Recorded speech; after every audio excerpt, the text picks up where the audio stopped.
J. Moore. What is the point of the harsh conditions for Sea Org members? Is it institutional culture, like it's always been this way, so why change? Is it a cost-saving measure? A control mechanism? Sadism on the parts of LRH and DM? All of those things and more? It seems to me that they would have an easier time recruiting and keeping Sea Org members by making very minor changes. Better food, more time for people in the SO to work their way up the bridge, better health care, a retirement home for elderly members, etc. Sure, it would cost more, but they have the money, and it seems like even a marginal investment to the SO budget would have significant dividends in worker production, retention, etc. Hell, that could even be a new fundraising campaign. Fund the Sea Org Foundation. As it is, it seems like the Sea Org and its conditions are actually creating many of the church's most vocal detractors. Jay, you're absolutely right. It is a mix of all of the things you mentioned in your question. Depending on the day, depending on what mood David Miscavige or L. Ron Hubbard were in, they are both pretty bipolar type personalities. And and even Miscavige, one day he's your best friend, the next day he's putting you, making you lick the floor. So it's pretty wild, crazy kind of situation being close to them in any way.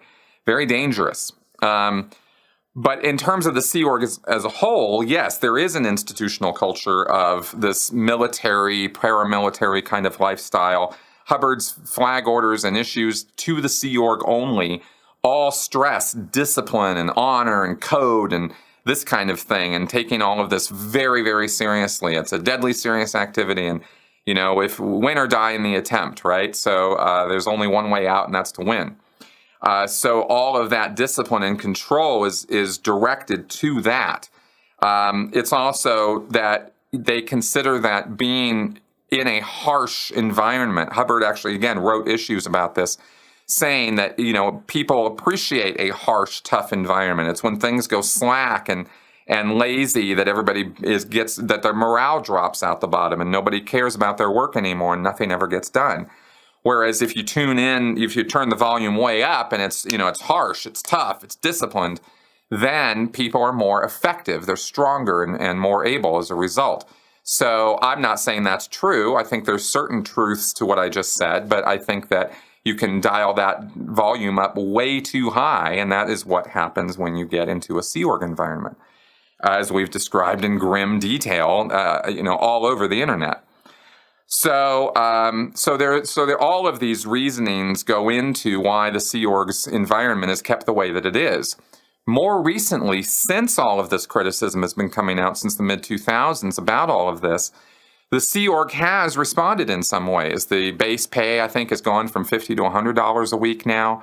And I don't say base pay, I mean the pay, because there isn't a higher pay. It's just the pay.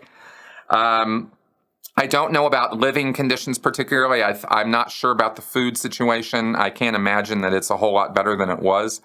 But, they might have invested a little bit more in that.